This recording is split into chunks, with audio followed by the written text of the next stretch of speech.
and welcome to Respect, San Francisco International Hip Hop Dance Fest podcast, recording with your host, Micaya, and my wonderful, fantastic, and very fit Brandy Beasley. I'm here. That's right. I did that 5K yesterday. What? I saw that. I was very proud of you. Thank you. I could walk 5K, but I couldn't run. I came in second place in my age group. You did not. Congratulations. I did. Round of applause. I really am very impressed. You run fast, huh? I ran that fast. I think that was my fastest 5K time since I've been running them in the Bay Area. So yeah, it was nice. I love running. How do I not know that you were a runner?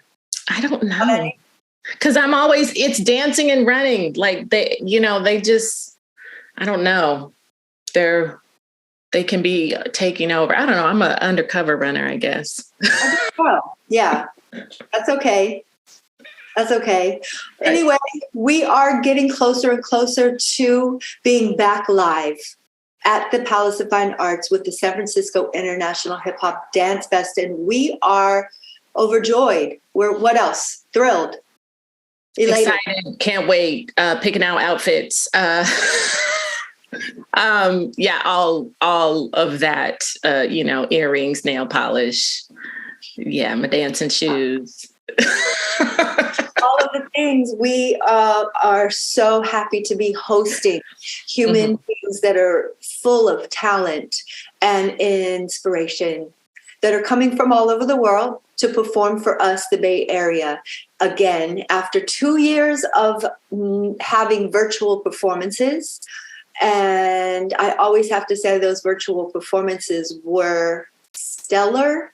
They were outstanding. And I'm not saying that, but for the reason, we still did it. Brandy, I was impressed. I was very, very impressed. Really did it. Last year, for example, we went ahead with it. We had dance companies that I chose specifically, and I said, pick one word that starts with the letter R and do your commission piece about that word. And woo, that was the show. I could watch that show over and over again. We had resuscitation, we had revolution, we had rebirth, we had, what else? Raw, I think. Oh gosh, now I don't remember. Mm-hmm. What was Corey's word? Was it radiate? Oh, for just the social media? Yeah, we asked people on social media that we love, well, what's your R word? And we had so many beautiful, answers to, where people were at that moment with their R words. And there was R is a good letter because it RE, right? Mm-hmm. Re-entrance to society, right. Renewing myself, rethinking what's all this is, so it was really good. But here we are, and we are returning to. That's right. November 11th, 12th, 13th, Palace of Fine Arts. Tickets are on sale right now. I can say that right now. They are on sale. Where? SFIHHDF.com. There's a lot of stuff there. You can come donate. Help us get to our 25th year. Me and Micaya got our 20-year shirts on. We're not showing you the bottom part. I'm like, I need to switch around my video. Yeah, no, we're not showing the bottom part. It just says 20 years, but the bottom part is just an inside joke, and we don't want to offend anyone. But it starts with a B. Right. It starts with a B. And we just did it for us, because it was an inside joke. But 20 years, which was 4 years ago, it feels like it was 40. We had our 20-year anniversary. This is our 24th year. We started this festival in 1999.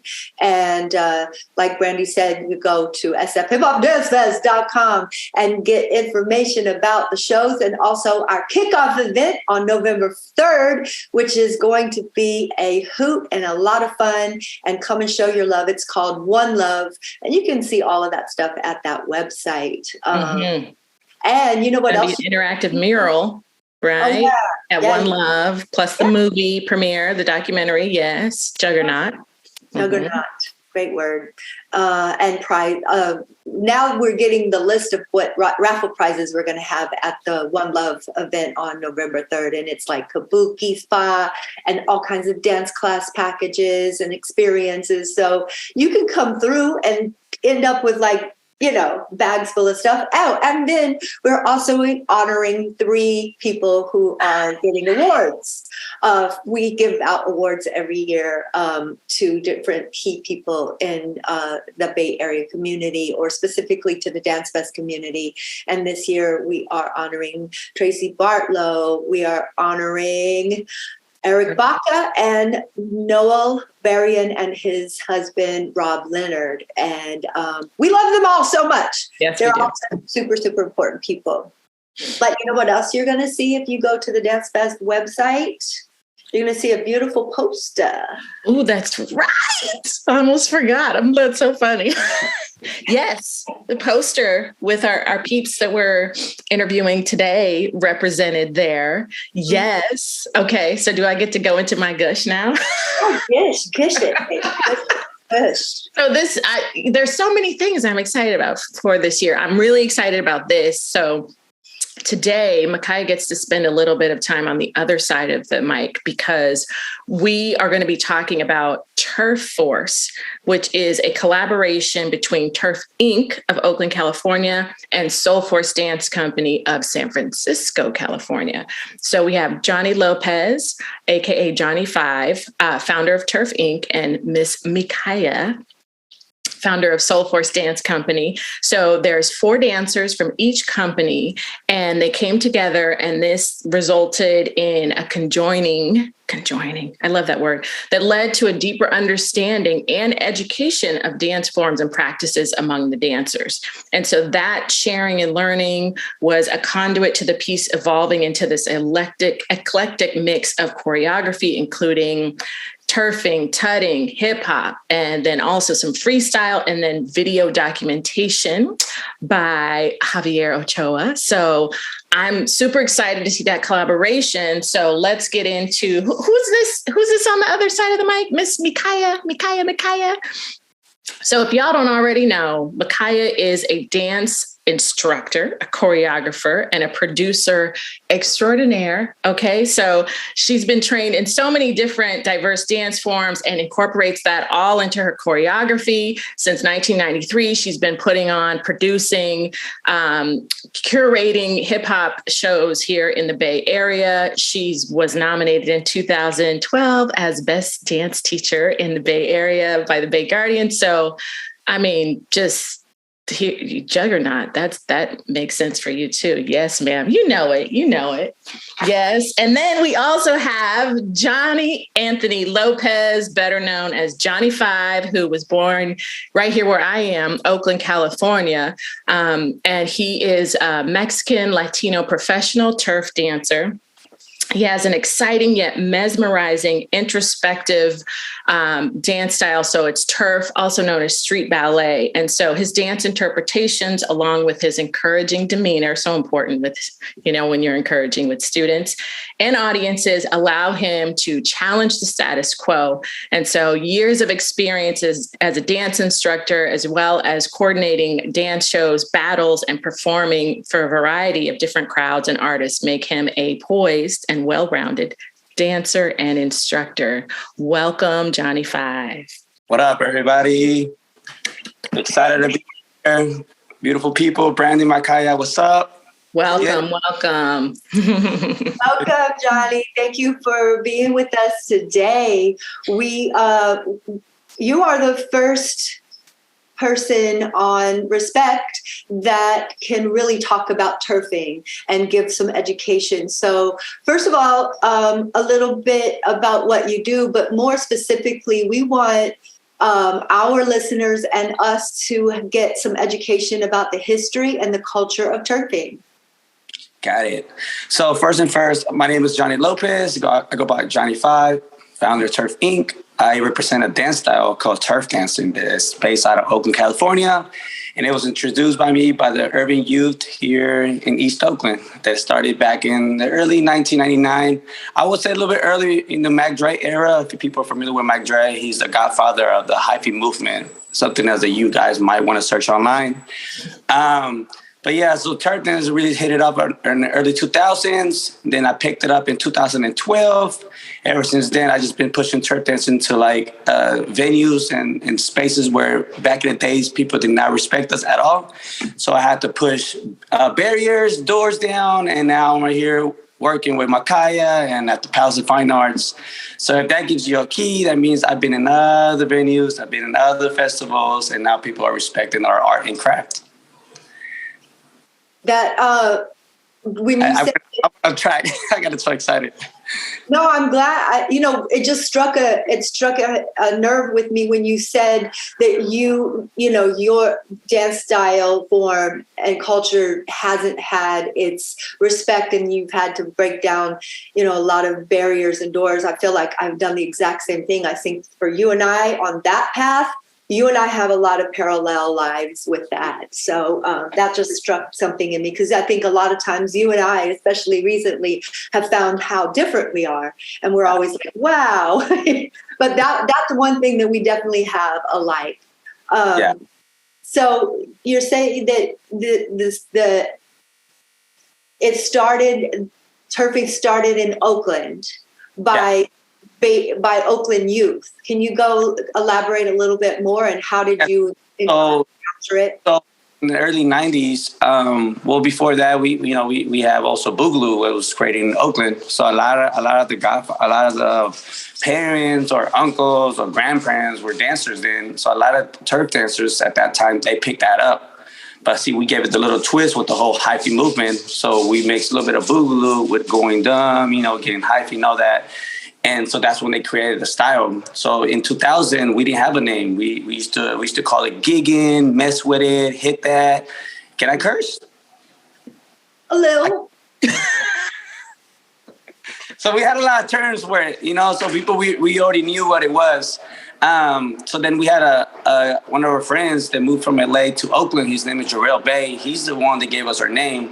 He's seen it for the first time in West Oakland. Well, that's originally where it started, in West Oakland, the dance style. And he was just like, yo, you guys are really talented, because he comes from a choreography background, and he already had experience working with superstars. So he's like, yo, you guys are tripping. You guys got to give this a name. So we're going to call it turf dancing, just because you guys are already in the turf. And it's cool. And then he gave us an acronym that stands for taking up room on the dance floor as well. Mm-hmm. Really cool, because he knew that we didn't just stay stood. We will move around everywhere. So it's pretty unique. And yes, we do have 4 elements. The 4 elements of turf dancing is swagger, which is, going dumb, the whole hyphy thing. Storytelling, where we tell stories about where we grew up in the hood. There's pantomiming, which is like mining. And then we have the footwork, which is like the whole street ballet, getting our tippy-toe gliding. So those are the 4 elements of turf. And of course, we have a bunch of foundations that we have. But in the new age now, we incorporate a bunch of like new things like bone breaking, contortionist, flipping, b-boying, locking, whatever we want. We'll take anything from any group and we'll just make it ours, which makes turf dancing very unique. Right. Okay. So I appreciate the breakdown. And sometimes when I'm at your turf events, I'm wondering at how that criteria is, and how acceptance is someone who, because most of, and correct me if I'm wrong, most of your events are battles. And so are people judged on the authenticity of a style, or are they encouraged to say, like, do some authentic turf stuff and then add, some locking or something? Yeah, so if it's just a turf battle, particularly, and the judges are turfers, then yeah, they'll look at the elements and then a little bit of foundations, and then just be cool. They understand that it's already 2022, so you got to be fresh. Come up with new things. But as long as you're doing your foundation elements, you're a turfer. So that's how they kind of will judge you based on.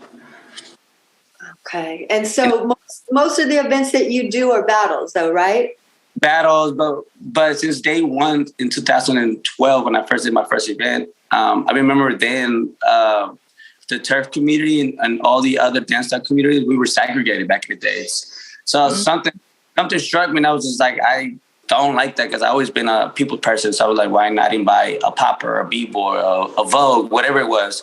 So my first event, I invited like different judges away from turf dancing, and that was when I realized that was my calling. When I remember seeing people in line waiting, I was like, yo, this is not just a hood. It's like very diverse. So that's what got me everything going with TURFinc. That's when I noticed that there's business, and that's when I knew that I could make a difference with my community to make it stronger. Yeah. I mean, honestly, when it comes to with TURFinc, your name is kind of like on the top of the list when it comes to who's doing, the biggest events, in my opinion, from what I know. And I don't know how I met you, but do you remember? I don't remember either. I don't remember either. I just know you were doing good things, and then I kept hearing like, "Oh, you should talk to Micaya." She got the gigs, and then not only that, she's been in the game for a long time, and I think you guys will work well. So I think I remember that was like the first thing someone told me. I don't know who it was, but it was someone. I don't know either. When you applied for the DanceFest, we had already met before, or no? We had, right? Yeah. Yeah, I think so. Yeah, we had already met. Yeah, that's funny. I can't remember. So there are several times where I have hired him and his dancers for different events, corporate events, or events where they wanted some freestylers or turf dancers. And that's how I got a little bit is like inspired by being around that passion. It's a different type of passion. Like my dancers have passion and choreographers have passion, but these kids are, a whole nother level, and their stories and where they came from and everything, so it made me a little bit hungry to just kind of be in their world a little bit more. So that kind of helps us segue perfectly. Yeah, I want to hear about the piece. So Micaya, if you can just tell us about the piece, how it came together, the dancers. Get us started with TurfForce.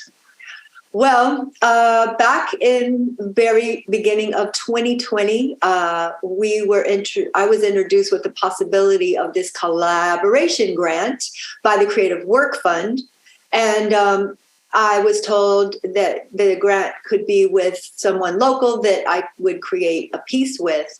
And I don't know, I think I had just booked TURFinc for something, and I was just like having fun being with them. And I was like, I think it would be fun to see how that would work. I mean, I know we're from different worlds, but, conflict is always interesting, isn't it?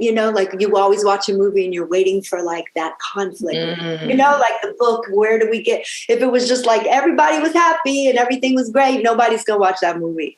So we got together and we said, okay, let's write this. We had my grant writer write the grant saying we want to collaborate on a piece with 4 SoulForce members and 4 TurfInc members, showing our differences of styles and cultures and disciplines and the way we move, and see not only how we are going to learn from each other, but also get out of our comfort zones.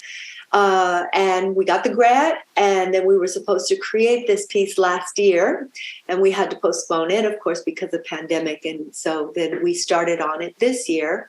This piece is a 30-minute performance piece. Wow. With 15 minutes of live dancing and 15 minutes of video set of the dancers having interviews and talking about their dance experiences, and a little bit with us, Johnny and I, talking about our experience with it, us in our own comfort zones and outside of our comfort zones. And, we're not here to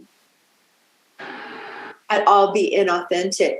And Johnny and I have had so much discomfort. Not only discomfort, it's not been the only thing, but we certainly have had so much of it. I can speak to mine, but let's ask Johnny about his first. My experience with TurfForce has been very, very interesting, because this is the first time in my life that I actually tried learn choreography because I seen it on my lap. I'm just like, that's not for me, you know. And I know a bunch of choreographers, you know, and they're like, yo, you should come and join. You should come. I think it'd be cool to have turf dance. And I'm like, nah, bro, this is not for me. This is too much counting, too much memorizing. I'm all right. And so when Micaya came out with the project, I was like, well, I could do it with you because I feel like we're local and why not? And it's at the SF International Hip Hop, right? Am I saying it right? DanceFest. Oh my God, there's so many words, Micaya. It's so long. I told you I don't like memorizing things. Either You're a freestyler. Yeah, I'm a freestyler, and so I was like, "Why not? Let's do it." And so even organizing from the backbone, I'm just like, "Yo, that's a lot already." So I'm like, "Why not?" And so Micaya has really been more on it than I have because that's her world. I just came in with the dancers, and I think that was about it. So the first week to the last week of our first piece, it started really cold because my dancers are not. They're not in a world where they know they have to be commitment to something or respect time and all this. So that was already a challenge for me because I'm just like, I already knew that was going to happen, but what can I do? I can't, this is like training. It's like a training back bike for my dancers right now. And so they got on the bike. Now they're off the wheels. So now that we're in the second challenge where it's like things are getting real. So it's definitely been a challenge to start with. But it's also been a great experience because we're learning. I'm learning a lot right now. That is so interesting. Like when you look at freestyle, like for me, I started out with, I guess, kind of freestyle, at home, whatever. And then going into like choreography, dance, and then feeling trepidation to go into freestyle. But for you, Johnny, it's like, that's where you live, right? Freestyle. And I love how you're like, the dance fest, too many words. Like, I don't memorize things. Like how the way you people interact with dance and how dance comes through them and out of them has everything to do with, who they are and other characteristics. So it's really interesting to hear about those challenges. And Micaya, I'm sure, challenges, just because that's your world, right? Like Johnny's saying, like choreography, get the dance company, we're in the studio. Yeah, let's hear a little. Well, I mean, like, and it's just like if you want to eat, you've got to go shopping or go get something. Like you have to have intention to make something happen. And and this is something that's on a much bigger level. So the choreography that Johnny was speaking of was the third section of the 3 pieces, live performance pieces. It's all one piece, but it's going to be like in between the video. The last section that the dancers do is more choreographed, and I taught that to them first because I knew that might be the biggest challenge is learning choreography. They are exceptionally talented dancers. Like there's no question. I have mad respect for what they do. And teaching them choreography, is just like outside of what they do. They have such a skill and their body is so toned to do what they do. It's just been, so anyways, we did this third piece, the one that they choreographed. We did an excerpt at my show in June called Mission in the Mix. The other 2 pieces are being created right now, but it's basically a journey of them getting to know each other, them working together, and them kind of celebrating what they've learned from each other. In addition, my dancers had to go to a freestyle event and Johnny's freestyle event and freestyle a little bit, which some of them were like about to poop in their pants. They were so really scared. They were kind of scared about just, that feeling. I remember I used to freestyle all the time. Back in the day, I used to get hired for so many gigs and it was all freestyle, like go and all of that. And it was nothing for me to do. And then I just got more and more into creation because I fell in love with intentionally creating art, in a choreography thing. And not that I don't love other things, but, we just kind of tend to gravitate to something we love the most. And that's kind of where I ended up. So the SoulForce members that I've chosen that are part of this are Patricia Lamb, Daniel Derrick, Rosie Dominia, and Faye Selfiti. And printer just went off. And can you please, Johnny, tell us what Turfers are involved in this project? You say that again? Can you name the 4 turf dancers? All right. So the first 4 turf dancers that we end up picking, there's one. His name is Intricate. He's a Mason Tutter, world known. We have Dopey Frage, based out of San Francisco. He's an amazing turfer slash. He likes to jump a lot on his tippy toe and he flips. So he has a very unique style.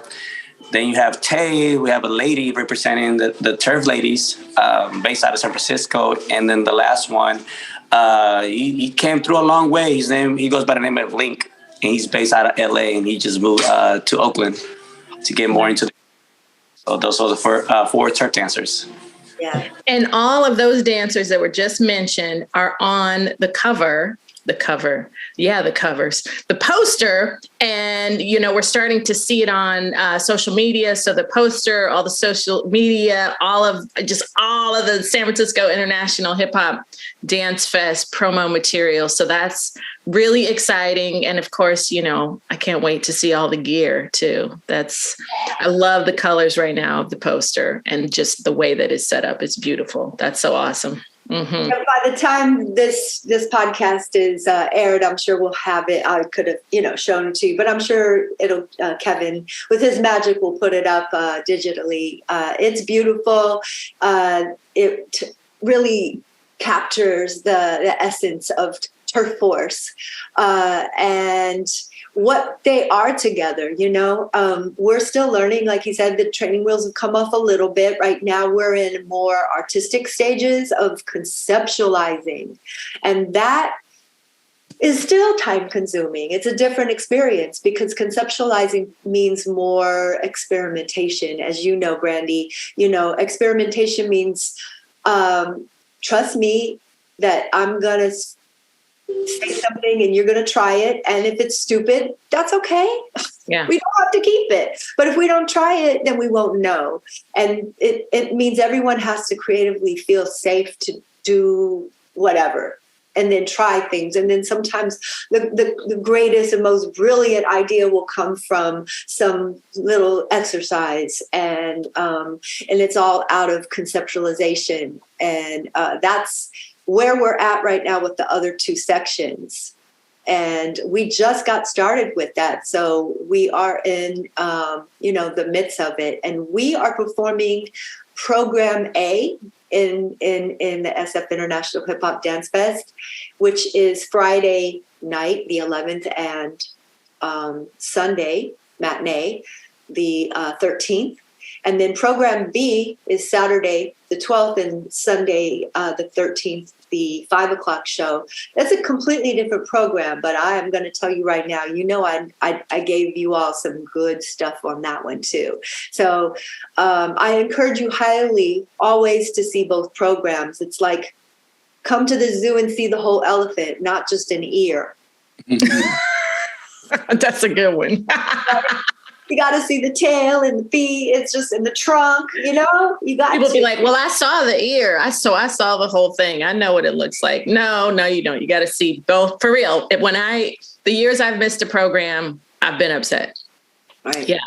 I want to go back to what you were saying about of course I love the training wheels off, visual. I'm a very visual person. And then also, Micaya, you talked about, conflict and then just the differences. And so I'm so excited to see if I can see any differences in the 3 sections. And then I'm excited for you guys to have kind of come together and try to do this and then trying to figure it out. And then what these next 2 sections, what it's going to be like. I wish we could interview you guys again so we could hear what changes came about, because conflict can be seen as it's always negative, right? But you can create that safety out of, getting all, I want to cuss too, Johnny, but I'm not going to, getting all that stuff out and knowing the stuff's there and, trying to come back and be like, all right, okay, I learned from this. All right, I learned from that part. And then creating that safe collaborative environment. Mm-hmm. Once all the dancers are actually there in the studio, then we end up being able to really get in a real good creative zone. And I say that with a little bit of snarkiness because they tend to be late, and let me be real clear about this. We're paying them to do all of this. Of course, if they're late, they're not getting paid, but, they're not only paying them because, like I said, we were granted this award from the Creative Work Fund, but I also went to outside sources to supplement the income for the dancers specifically, and to buy them homemade costumes made by someone who makes recycled fabrics and made them all brand new costumes. And that I just did out of the love of my heart, honestly.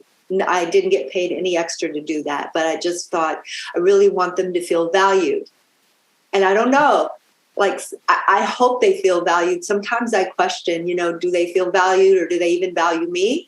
I'm not doing this so they should value me, but I'm not here on any podcast or anywhere to be inauthentic, but back to being all together. Once we are all together in the studio, we start getting in the vibe. And then I start to feel like my nervous system can kind of get out of this zone, of me being one, making sure everything is together and just allow, focus on the creative process.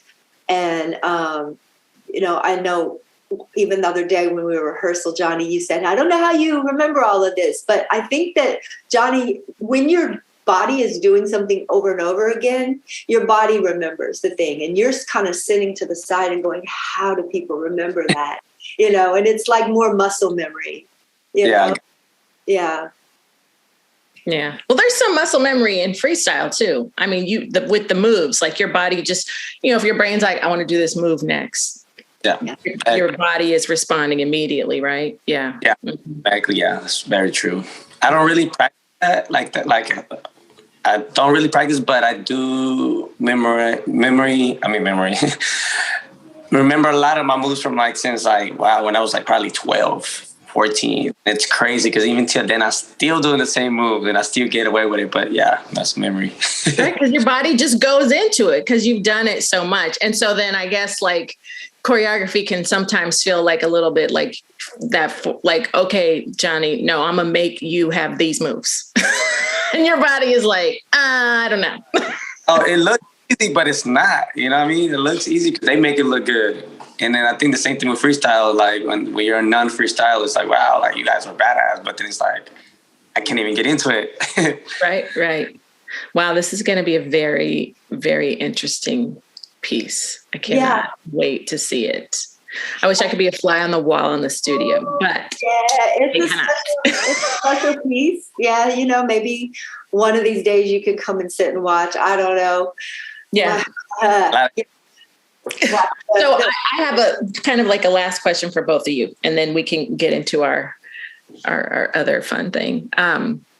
What would, if you were going to come together and collaborate again next year, from the beginning, what might you do differently, or what would you, maybe how would your mind be different, or? That's a good.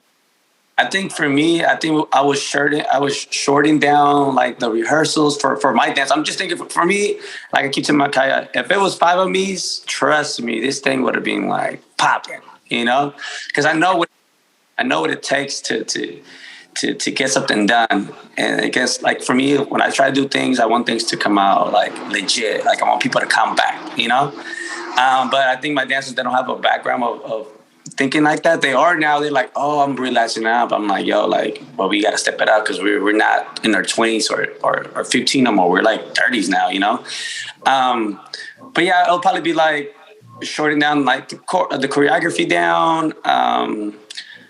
I'll probably choose the same dancers, maybe take one dancer out. What else would I do different to make this happen again? Can I probably pay them more? Because I know for my dancers, like if the money ain't real, they're like, you know.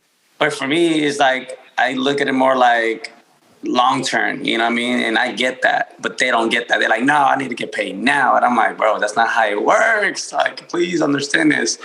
So it'll probably be that. That's the only thing that probably comes into my head. And then, yeah, I think that would probably one of the top three that comes to the top of my head right now. Okay. Yeah. Yeah. I'm not going to ask which dancer you would use. That's kind of like, kind of spilling dirt talking right now. If this were to ever happen again, it would need, a lot of the stuff he said, a little shorter, more money. And I would want like a lot more money and then just have a roster. So if somebody doesn't show up, bye, next, bye. Yeah. I don't have the capacity of how much I personally have worked on this piece before the even show we started. The capacity of not the creative stuff, but the stuff that I do on the side, the magic that I have to work with the dancers, and his dancers come to me to deal with drama and lateness and all kinds of things. And so I have to spend my time free. And I say free because I'm not getting paid for this, to deal with his dancers. And I don't have the capacity for that. Like right now, I'm like pulling out both of my breasts and giving the milk to them all. Oh my goodness. You like that one, Johnny?